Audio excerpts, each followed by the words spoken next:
अस्मद्गुरुपरमगुरून्यतिवरपूर्णोऽसयामुनं रामं पद्माक्षणातषडजित्सेने रमापतिं वन्दे वन्दे बृन्दावनचरं वल्लवीजनवल्लभं जयन्ती सम्भवं धाम वैजयन्ती विभूषणं श्रीमान् वेङ्कटनाथार्य कवितार्किकेसरी वेदान्ताचार्यवर्यो मे सन्निधत्तां सदा हृदि கோலமே தாமரை கண்ணதோரஞ்சன நீலமே நின்றனதாவியை ஈர்கின்ன சீலமே சென்று செல்லாதன முன்னிலாங்காலமே உன்னை என்னால் கண்டு கொள்வனே.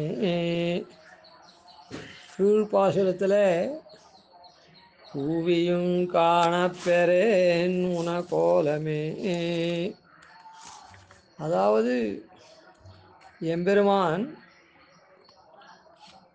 செவிகளால் ஆற கேட்டு அந்த காலப்பன் தேன் உரப்ப புஜிச்சோம் காது மூலமாக. அப்போது ஒரு உயர்ந்த வஸ்துவை நாம் இது பண்ண உடனே அதை பார்க்கணுமோ இல்லை, பார்த்தா தானே நமக்கு இதுவாகும். அதனால் அந்த கோலம் வடிவு இருக்குதே, அழகான வடிவு, அதை பார்க்கணும்னு ஆசைப்படுறோம். அதான் கூவியும் காணப்பெறேன் உன கோலமே அப்படின்ற. இப்படி இருக்கிறதுனால காதால் நன்னா கேட்டாச்சு. அந்த கேட்டு அந்த வஸ்துவை பார்க்கணும்னு நாம் பாரித்து கூப்பிட்டா கூட அதை நான் கட்டாயம் பார்க்கணும் அப்படின்னு அப்படியே புலம்பினா கூட கூவியும் காணப்பெறேன் பாவியேன் நெஞ்சம் புலம்ப பலகாலும் கூவியும் காணப்பெறேன் அப்படின்னு சொன்னார். இந்த பாசுரத்தில் என்ன சொல்கிறார் அப்படின்னா, அப்படி பூ வச்சே சரி கிடைக்கலையா அப்படின்னு விட்டுடுறது அப்படின்னு இல்லை. பார்க்க முடியாத கூவரும் பார்க்க முடியல, அதனால் திரும்பி நீ பார்க்கணும் சொல்கிறோம். சரி கிடைக்கல, சரி போ விட்டு தள்ளு அப்படின்னு விட்டுடலாமா அப்படின்னா அப்படி இல்லை. அவன் என்ன பண்ணுறான், அவனுடைய வடிவழகெல்லாம் நம்ம மனசில் நிற்கிறதோ இல்லை, அந்த வடிவழகனுடைய எல்லாம் கேட்டிருக்கமே, அதை கொண்டு அவன் என்ன பண்ணுறான், நம்ம மனசில் இருந்து அப்படியே அதை நினைக்க கிடைக்காத வஸ்து விட்டு தள்ளு அப்படின்னு தோணாமல் அந்த வடிவழகும் அதுவும் அவனுடைய பெருமைகளும் என்ன பண்ணுறதுன்னா அப்படியே சித்திலமாக போகிறது. மனசு சித்திலமாக போகிறது.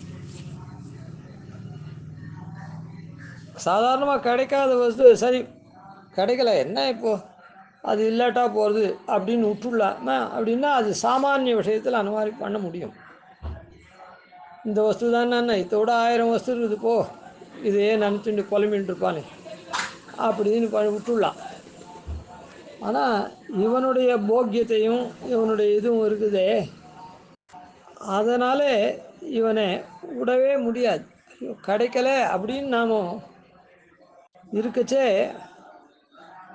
அவனை விடாதபடியாக அவனுடைய சீலம் இருக்குதே குணம், அந்த குணம் என்ன பண்ணுறது, நம்முடைய ஆவியை ஆத்மாவை நம்ம ஈர்க்கிறது. அப்படியே ஈர்த்து அப்படியே அவன் பால் கரைய பண்ணுறது, சித்திரமாகிறது. காலாழும் நெஞ்சடியும் கண் சுழலும் அப்படின்ற ரீதியில் நெஞ்சு இடிந்து கரைந்துகும் அப்படின்ற, நெஞ்சு அப்படியே கரைந்து போகிறது.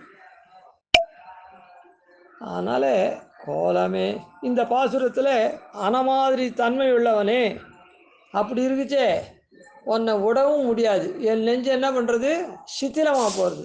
அதனால் எப்போ ஒன்றை காண்றது, ஒன்றை என்றைக்கு நான் பார்க்கறது, தான் பார்க்க முடியலையே மறுபடியும் என்றைக்கு பார்க்கறது அப்படின்னு கேட்குறது நியாயமா அப்படின்னு சொன்னால் நியாயம்தான். எப்படி நியாயம்? கீழ்பாட்டிலே கூவியும் காணப்பிறேன்னு உனக்கு கோலமே நான் எடுத்து, சரி கூவினாலும் நீ வரல, பார்க்க முடியல, சரி விட்டு தள்ள வேண்டியது தானே அப்படின்னு சொன்னால் விட்டு தள்ள முடியாதபடியான அவனுடைய வடிவழகெல்லாம் அப்படி இருக்குதுன்னு தெரிஞ்சுடுத்து. அதனால் மனசு இந்த வஸ்துவை தியாஜ்யம் பண்ணுறதுக்கு முடியாது. அப்போ என்ன பண்ணணும்? தியாஜ்யம் பண்ண முடியலன்னா உன்னை நான் என்றைக்கு பார்க்க போகிறேன், என்றைக்கு பார்க்க போகிறேன்னு தவிக்கிறது.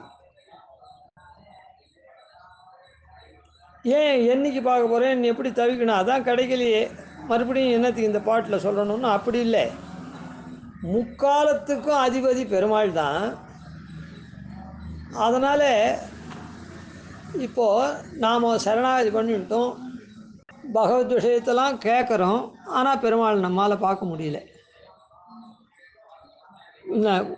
நாம் என்ன கூவியும் காணப்பெறேன், அதுக்கப்புறம் உன்னை என்னால் கண்டுகொள்வனே அப்படின்னு நாம் பரிதபிச்சுட்டு இருக்கோம். என்னால் கண்டுகொள்வோம்? நாம் இங்கேருந்து பாவமெல்லாம் கழிஞ்சாதான் போவோம். அதான் பாவமெல்லாம் கழிஞ்சாதான் வைகுண்டத்துக்கு போவோம், அங்கே தான் இவனை பார்க்க முடியும்.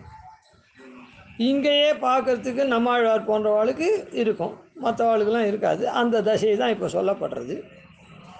அதனால் ஏன் அது இப்போவே எப்படி நீ ஆசைப்படுற அப்படின்னா ஆசைப்படலாம், அது கை கூடவும் கூடும்.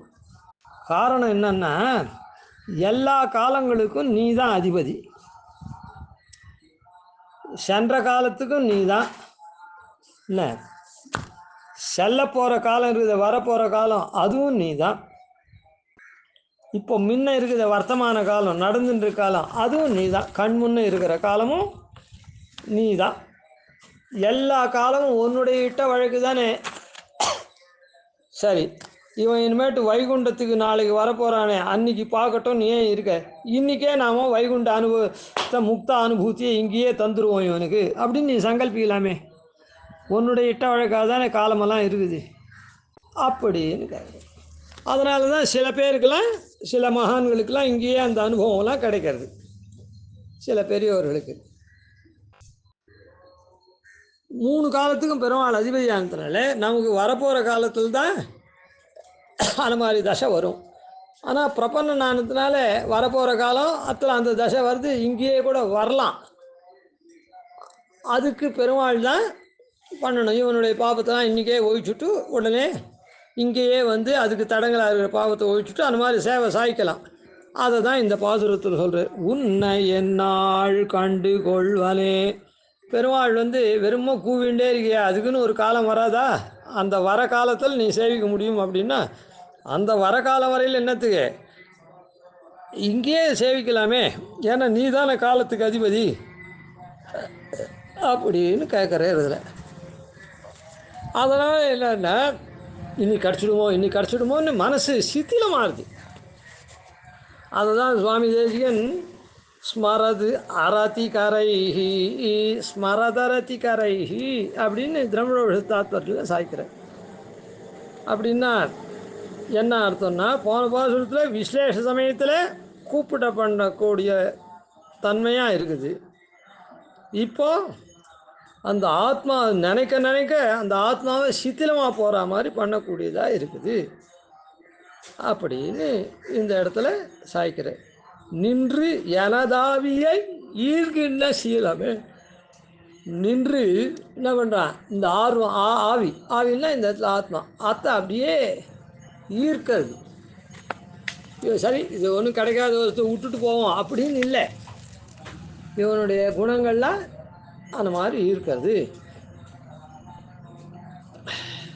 சித்தா கிருஷ்டி பிரவீணை அபிலபன சுகை ஸ்பர்ஷவாஞ்சாந்துவானை ஆதன்வானைர்திருக்ஷாம் ஸ்ருதிஹிதசகிதை ஆத்மநித்யாததார்கை விஸ்லேஷாக்ரோஷகிருத்பிஹி ஸ்மரதரதி கரை தத்த சாயுஜ்ய சங்கை உர்வாணைர்பாலலௌல்யம் விழித்த குணகணை நித்தியதிருஷாங்கமாக அப்படின்ற ஸ்லோகத்தில் ஸ்மரதரதி கரை அப்படின்னு சொல்கிறேன்.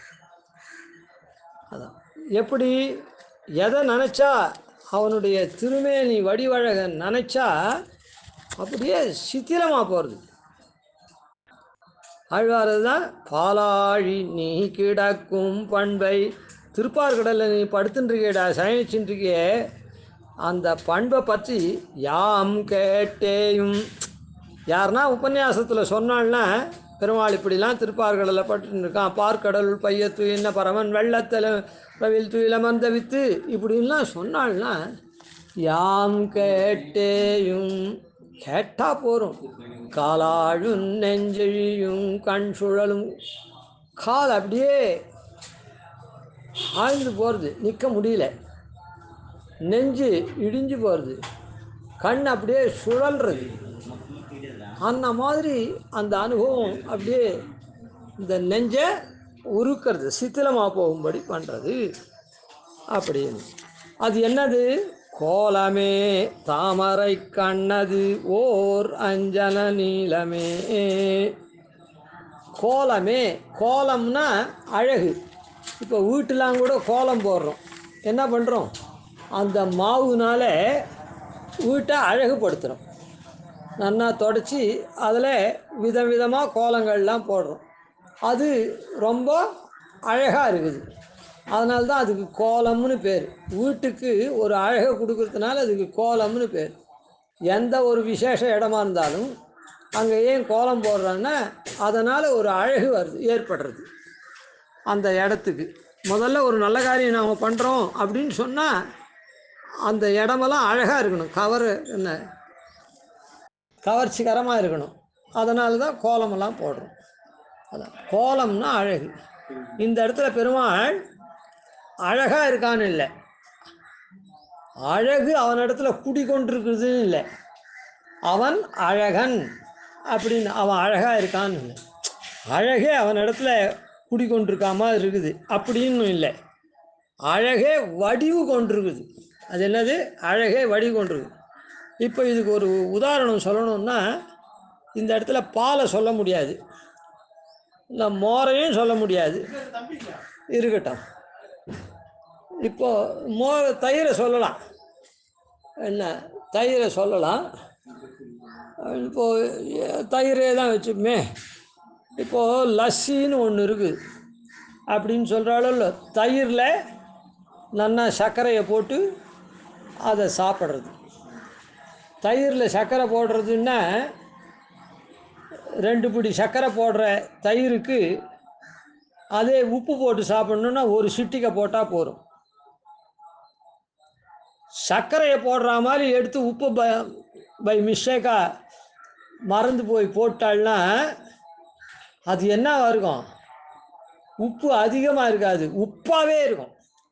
அதாவது உப்பை எடுத்து சாப்பிட்டா என்ன உப்பு கரிக்குமோ அதை காட்டிலும் இந்த தயிரில், ஒரு டம்ளர் தயிரில் 2 இப்படி சர்க்கரை போட்டு லஸ்ஸி சாப்பிட்ற ஸ்தானத்தில் மறந்து போய் உப்பை 2 பிடி போட்டாள்னா வெறும் உப்பை சாப்பிட்டா எவ்வளோ கரிக்குமோ அதை காட்டிலும் அது தயிரில் கலந்துருக்கிறதுனால கரிக்கும். அதுபோல் அப்போ என்ன சொல்லுவோம்னா உப்பு கரிக்கிறது, உப்பு அதிகமாக இருக்குது, உரைக்கிறதுன்னு சொல்ல மாட்டோம், வெறும் உப்பே இது என்னது இது உப்பே அப்படின்னு அந்த பதார்த்தத்தை சொல்லுவோம். அதை போல் பெருமாளுடைய திருமேனி கோலமே அழகே வடிவெடுத்துதான் இருக்குது. தாமரை கண்ணது, தாமரை கண்ணது செந்தாமரை கண், அந்த செந்தாமரை கண்ணாக இருக்குது. தாமரை போன்ற கண்களாக இருக்குது, அது தாமரை கண். தாமரை போன்ற கண்களா, தாமரை போன்ற கண்களாக இருக்குது அப்படின்னா என்ன அர்த்தம் அப்படின்னு சொன்னால், ரொம்ப அதாவது தாமரை கண்ணுன்றது அந்த தாமரையானது குளிர்ச்சியான ஜலத்தில் தான் இருக்கும். நீர் நிறைந்த தடாகத்தில் தான் தாமரை வரும். கட்டாந்தரையில் தாமரை வளராது, பூக்காது. அதனாலே அதுக்கு குளிர்ச்சி உண்டு தாமரைக்கு. அதே மாதிரி தாமரை இதழ் ரொம்ப மென்மையாக இருக்கும். அதுக்கப்புறம் தாமரை புஷ்பம் வாசனையாக இருக்கும். குளிர்ச்சி, மென்மை, நறுமணம், இதுக்கெல்லாம் தாமரை. அதுபோல் எம்பெருமானுடைய கண் குளிர்ந்த பார்வையை கொண்டிருக்கும். எம்பெருமான் கண் குளிர்ந்த பார்வையை கொண்டிருக்கிறது மாத்திரம் இல்லாத, எப்படி வாசனையாகப்பட்டது நம்ம இழுக்குமோ இல்லை, அதை போல தாமரை புஷ்பம் நம்மலாம் வசீகரணம் பண்ணும் அதனுடைய வாசனையினாலே. அதுபோல் எம்பெருமானுடைய கண்ணும் நம்மலாம் ஈர்க்கக்கூடியது, அவன் பால் ஈர்க்கக்கூடியது. ஈஸ்வரோகம் என்றிருப்பாரை தோற்பித்து நமஸ்தே என்று திருவடியிலே விழப்பண்ணுவாங்க. அப்புறம் தாமரை நறுமணம் மிக்கதாக இருக்குது. அதனால் அந்த எம்பெருமானுடைய கண் நம்ம என்ன பண்ணுறதுன்னா, முதல்ல குளிர்ந்ததாக இருந்து அதுக்கப்புறம் தன்பால் ஈர்த்து, தன் திருவடி பால் ஈர்த்து நம்ம, அதனால் நம்முடைய பாபங்கள்லாம் அவன் திருவடியை பற்றினதுனால போய் நாம் மனம் மிக்கவனாக நாம் இது பண்ணுறோம், மனம் மிக்கவனாக நாம் இருக்கோம். ஏன்னா கைங்கரிய சாம்ராஜ்யத்தெலாம் பெற்று நாம் கைங்கரியமெல்லாம் பண்ணுறோமோ இல்லை, பிரபன்னன் அவனை சேர்ந்தவன் ஆகிட்டோமோ இல்லை. அதனால் நாம் மனம் மிக்கவனை, அதாவது இத்தனை நாளாக இருந்த பாபங்கள்லாம் நம்ம இடத்துல கழியிடுது. நிர்தோஷம் தம்பித்தி பிரபாவாத் பரமாத்மனா, பரமாத்மாவை ஆசிரியச்சதுனால அவனுடைய பிரபாவத்தினால இவன் நிர்தோஷனாரான் அப்படின்னு அப்படின்னு சாஸ்திரம் சொல்கிறது. அதனால் இப்போது தாமரை கண்ணது, தாமரை கண் உடையவனாக இருக்கான். அழகுன்றது என்னதுன்னா, அழகே வடிவெடுத்தவனாக இருக்கான். என்ன அழகு வடிவெடுத்தவனாக இருக்கிறது மட்டும் இல்லாத தாமரை கண்ணாக இருக்குது. இப்படி குளிர்ச்சியும் அப்புறம் மென்மையாக இருக்குது. தாமரை மென்மையாக இருக்குதுன்னா, அதாவது லோக பதார்த்தங்கள்லாம் கடினமாக இருக்கும். அதாவது அனுபவத்துக்கு துக்கத்தை விளைவிக்கிறதுலாம் கடினம். அதாவது சில பதார்த்தங்கள்லாம் மென்மையாக இருக்குதுன்னு நினைப்போம், இல்லை அந்த பதார்த்தத்தை கூட கொஞ்சம் அளவுக்கு மிஞ்சினால் அமிர்தமும் நஞ்சு அப்படின்ற ரீதியில் நாம் அதிகமாக அனுபவித்தோம்னா அதுவே கடினமாகிடும் நமக்கு. அதனால் தாமரை மென்மை, குளிர்ச்சியாக இருக்குது, மென்மையாக இருக்குது. மனம் வீசறதுனால நம்ம நறுமணம் மிக்கவாளாக. அதனால் இப்படி நாம் பெருமாளை இது பண்ணி நாம் மனம் வீசுகிறவாளாக இருந்து இந்த பெருமாளை சேர்ந்த இல்லை, நாம் ரொம்ப மென்மையாகிறோம். இத்தனை நாளாக கடின பிரகிருத்தியாக இருந்தோ நாம் மென்மையாகிறோம். அதனால் இதெல்லாம் அந்த கண்ணு குறிக்கிறது. கோலமே தாமரை கண்ணது ஓர் அஞ்சன நீலமே. ஓர் அப்படின்னா ஒப்பற்றதானா, அதுக்கு துல்லியம் எதுவுமே கிடையாது. அஞ்சன நீலமே,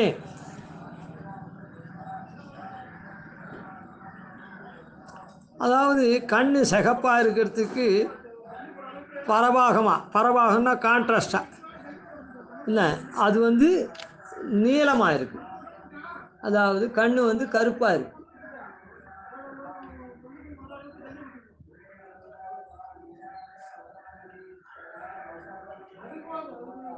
கண் இல்லை, அதான் கண் தாமரை போல் இருக்குது. அது பரபாகமாக திருமேனி, எம்பெருமானுடைய திருமேனி கருப்பாக இருக்குது. கோலமே தாமரை கண்ணது ஓர் அஞ்சன நீலமே. அஞ்சனம்னா மை, அது நீளமாக கருப்பாக இருக்குது. அதனால் ஏன் இப்படி ரெண்டாக சொன்னார் அப்படின்னா, அஞ்சனம்னா மை மாத்திரம் என்ன இருக்கும், கருப்பாக தான் இருக்கும். அஞ்சனம்னு சொல்லி நீளம்னு சொல்லுவாங்க. என்ன அதாவது ஒரு உதாரணம் சொன்னால் போகாது. ஏன்னா பெருமாளுக்கு எதுவுமே இங்கே உதாரணமாக மாட்டாது. ஒரு போலியான உதாரணத்தை தான் சொல்லலாம். முழு உதாரணம் பெருமாளுக்கு சொல்ல முடியாதுங்க. அதனால் அஞ்சனம் நேர் உடனே நீளம்னு சாய்க்கிறார். அஞ்சனம் அப்படின்னு சொன்னால் மைன்றது என்ன பண்ணும், அதனுடைய சுபாவம் என்ன அப்படின்னா நம்மோட அது அப்படியே சேர்ந்துக்கும். அதாவது இப்போ ஜலம் இருக்குதுன்னா நம்ம உடம்புல ஜலம் பட்டுதுன்னா அது உருண்டு ஓடிடும், வளர்ந்து போயிடும். இப்போது திரவ பதார்த்தமாக இருக்குது, நெய் எண்ணெயெல்லாம் பட்டுதுன்னா அது கொஞ்ச நாளைக்கு ஒட்டின்னு இருக்கும், அப்புறம் அதுவும் போயிடும். ஆனால் இந்த மை அப்படி இருக்குது, அப்படி இல்லை. நம்மோட சேர்ந்ததுன்னா நாமும் நம்முடைய உடல் நிறம் அந்த மை இருக்கிற இடத்துல அதே போல் ஆகிடும், அந்த நிறம் போலே ஆகிடும். ஒரு மை விட்டுன்ட்டா அது போகவே போகாது, அப்படியே அது கருப்பாக இருக்கும். அது அழகையும் கொடுக்கும். இப்போ குழந்தைகள்லாம் இருந்தால் நெத்தியிலையும் ஒரு பொட்டு வைப்பா, தாடையிலையும் ஒரு பொட்டு வைப்பா, அதெல்லாம் அழகு கொடுக்கும். அதுபோல் எம்பெருமான் அந்த அஞ்சனமாகிற மையை கொண்டு மையா வர்ணிச்சிருக்கிறதுனால அப்படியே அவன் நம்மோட சேர்ந்தவனாக இருந்து நமக்கு அழகு சேர்க்குறான். அப்புறம் நீளமாக இருக்கிறதுனால, கருப்பாக இருக்கிறதுனால நம்முடைய சிரமத்தெல்லாம் போக்கடிக்கிறான்,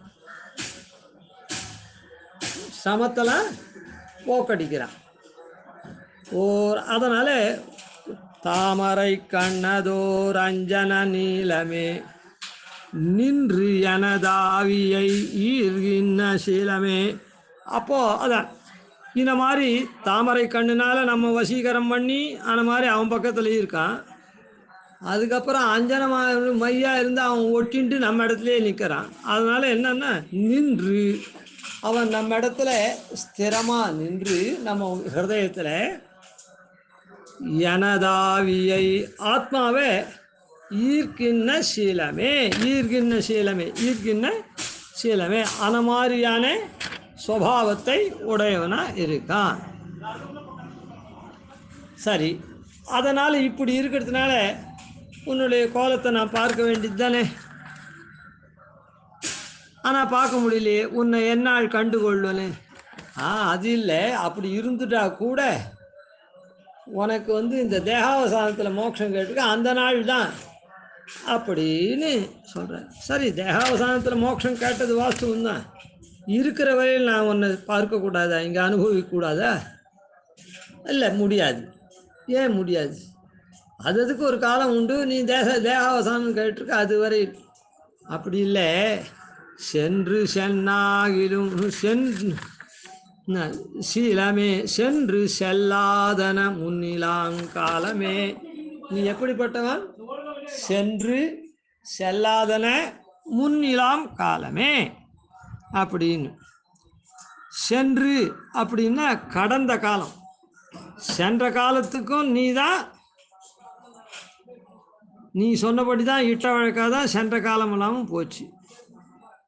செல்லாதன இன்னும் இருக்குதே, வரப்போகிற காலம், பவிஷ்யத் காலம், அதெல்லாமும் உன்னுடைய இஷ்டப்படி தான் இருக்குது. அப்புறம் முன்னில் ஆம் காலமே, இப்போ முன்ன வர்த்தமானமாக இப்போ நடந்துட்டுருக்க அந்த காலமும் நீ இட்ட வழக்காம்படி தான் இருக்குது. நீ தான் எல்லா காலமும். அதனால் சென்று செல்லாதன முன்னிலாங்காலமே அப்படி இருக்கிறதுனால சென்ற காலத்தில் நான் எவ்வளவோ பாப்பங்கள்லாம் பண்ணிருக்கேன், எவ்வளவோ பாப்பங்கள்லாம் கணக்கில்லாத பண்ணிருக்கேன். அதுவும் நீ இட்ட வழக்காக தான் நடந்தது. என்னுடைய கர்மானுகுணமாக நீ தான் அதெல்லாம் பண்ண வச்ச, அந்தர்யாமியாக இருந்து. இப்போது என்ன, சென்று செல்லாதன பவிஷ்யத் காலத்தில் நீ என்ன பண்ண போகிற? அதாவது இத்தனை நாளாக நீ எனக்கு இதெல்லாம் பண்ணி என்னுடைய கர்மானுகுணமாக என்ன பாபத்தை பண்ண வச்சு உன்னுடைய அனுபவங்கள், உன்னுடைய கைங்கரியங்கள் எல்லாத்தையும் இழக்கும்படி பண்ணேன். செல்லாதன வரப்போகிற காலத்தில் நீ என்ன பண்ண போகிற அப்படின்னா, எனக்கு இத்தனை நாளாக இழந்த அனுபவங்கள் எல்லாத்தையும் பூர்ணமாக ரொம்ப நாளாக பண்ணிட்டு இருக்கா மாதிரி தசையில் நீ எனக்கு அனுகிரகிக்க போகிற. புதுசாக வந்தால் இப்போ தான் இவனுக்கு கொஞ்சம் கொஞ்சமாக கொடுக்கணும் அப்படின்றதுல இல்லை, பூர்ணமாக நீ கொடுக்க போகிற. எப்போது செல்லாதனை வரப்போகிற காலமும் உன் இஷ்ட வழக்காக தான் இருக்குது. அப்போ இஷ்ட வழக்காக இருந்தால் நீ எல்லா அனுபவத்தையும் கொடுக்க போகிற. முன்னில் ஆம் காலமே, இப்போ முன்னில் நமக்கு முன்னே இருக்குதே வர்த்தமான காலம், நடந்துட்டு காலம், அதுவும் நீ தான். ஆனால் அது எப்படி? ஆம் காலமே, என்ன நமக்கு ஆகக்கூடிய காலமாக, எனக்கு ஆகக்கூடிய காலமாக நீ இருக்க. காரணம் என்ன? இதுவும் உங்ககிட்ட வழக்கு தான். நீ என்னை கை கொண்டுட்டியே, நான் சரணம் பிரபத்தியன்னு நான் பண்ணேன், நீ என்ன பண்ண? என்னை அங்கீகாரம் பண்ணிட்ட, மோக்ஷ ஈஷ்யாமின்னு. அதுக்கப்புறம் நான் உன்னை சேர்ந்தவன் ஆகிட்டேன். அப்போது இந்த முன்னிலை இருக்கக்கூடிய காலமும் ஆகக்கூடிய காலமாக, போன காலம் ஆகாத காலமாக, அதாவது எனக்கு பகவத் பிராப்தி ஏற்படக்கூடாததான காலமாக இருந்தது பாபத்தினாலே. அதை நீ அதுபடி பாபத்தை பண்ணி உன்னுடைய கைங்கரியத்தெல்லாம் உன்னை தரிசனம் பண்ணுறதெல்லாம் விலக்கி வச்சேன். வரப்போகிற காலத்தில் உன்னை சேர்ந்துட்டதுனால நீ நான் மோட்சம் தேகாவசானத்தை கேட்டுருந்தனால நீ அப்போ கொடுக்க போகிற. இப்போ இந்த காலத்தில் என்ன பண்ணுறது அப்படின்னா, முன்னில் இருக்கக்கூடிய காலம் உங்ககிட்ட வழக்கு தான். இப்போ நான் என்ன பண்ணிட்டேன்? சரணாகதனாகவும் ஆகிட்டேன். இல்லை, உன்னை புலம்பி புலம்பி கூப்பிட்றேன், உன்னுடைய அனுபவம் எனக்கு, உன்னுடைய தரிசனம் வேணும்னுட்டு. அதனால் ஆம் காலமே, அதுக்கு உண்டான தடங்களாக இருக்கக்கூடிய பாப்பத்தை போக்கடிச்சுட்டேன்னா தானாக சேவை சாய்க்கிறேன். புரியுதா? அதனால் முன்னில் ஆம் காலமே, அதுவும் உங்ககிட்ட வழக்கு தான். நீ உடனே என்ன பண்ணுற? நான் இப்படி உன்னை பிரார்த்திக்கிறதுனால என்னுடைய பாபத்தை, அதாவது இங்கே இருக்கிற நாளில் உன்னுடைய தரிசனம் கிடைக்காத இருக்கக்கூடிய பாபத்தை ஒழிச்சுட்டேன்னா ஆகக்கூடிய காலம் ஆகிடுறது. உன்னை என்னால் கண்டு கொள்வனே, அதனால் உன்னை நான் என்னால் பார்க்க போகிறேன். அதாவது நீ அருளிட்டேன்னா, முன்னில் இருக்கக்கூடிய காலத்தை ஆம் காலமாக அருளிட்டேன்னா, இன்றைக்கி அருள்னியானா இன்றைக்கிலேருந்தே பார்ப்பேன், இல்லை நாளைக்கு அருள்னியானா நாளையிலேருந்தே பார்ப்பேன். அதனால் முன்னிலாங்காலமே, அதாவது இந்த இடத்துல என்ன வச்சுக்கணுன்னா, இந்த காலமெல்லாம் ஒரு மணிக்கு ஒரு தடவை சொல்கிறதுன்னா, இந்த மணி போன மணி, அதாவது நாள் வச்சுக்கணும். அதாவது இன்றைக்கு இந்த 24 மணிக்கு இன்றைக்குன்னு சொல்லுவோம். இந்த 24 மணிக்கு முன்னே இருக்கக்கூடிய இதெல்லாம் நேற்று, இந்த 24 மணிக்கு அப்புறம் இருக்கிறத நாளைக்குன்னு சொல்லுவோம். அதே ஒவ்வொரு நிமிஷமாக இருந்ததுன்னா இந்த நிமிஷத்தை நிமிஷம்னு சொல்லுவோம். இது போன நிமிஷம், வரப்போகிற நிமிஷம் அப்படின்னு சொல்லுவோம். அந்த மாதிரி சென்ற காலம் அப்படின்றது என்னதுன்னா, சரணாகதி பண்ணுறதுக்கு முன்னே இருக்கிற காலம்னா சென்ற காலம். செல்லாதன காலம் அப்படின்னா வரப்போகிற காலம்னு அர்த்தம். வரப்போகிற காலம்னா அது மோட்சம் போகிற போது அந்த வரப்போகிற காலம்னு அர்த்தம். முன்னிலாங்காலம்னா வர்த்தமான காலம். அதாவது வர்த்தமான காலம்னா இப்போ சரணாகதி பண்ணிவிட்டு மோட்சம் போகிற பர்யந்தம், மரண பர்யந்தம் உண்டான காலம் வர்த்தமான காலம். ஆனால் இந்த முன்னில் இருக்கக்கூடிய காலம் இருக்குது, இந்த வர்த்தமான காலம், அது ஆகும்படியாக நீ பண்ணணும். முன்னிலா அந்த மாதிரி, ஏன்னா நீ தான் எல்லாத்துக்கும் நீ தான் அதிபதியாக இருந்து நடத்துகிற. அதனால் முன்னிலாம் காலமே உன்னை என்னால் கண்டுகொள்வனே, இந்த முன்னிலாங்காலத்திலேயே நான் உன்னை காணணும், என்னைக்கு நான் பார்ப்பேன் அப்படின்னு இதில் பிரார்த்திக்கிறேன். அதனால் என்ன ஆகுதுன்னா, அந்த பெருமாளை நினைக்க நினைக்க சித்திரமாக போகிறது. பெருமாளை நினைக்க நினைக்க உடம்பு சித்திலமாக போகிறது, மனசு ஆவி. நின்னதாவிய ஈர்கின்ன சீலமே, அப்படியே அரத்திகரைகி, அப்படியே ஒரு பெரிய வருத்தம் அது இது அதெல்லாம் உண்டாருது. எப்போ பார்க்க போகிறோம்.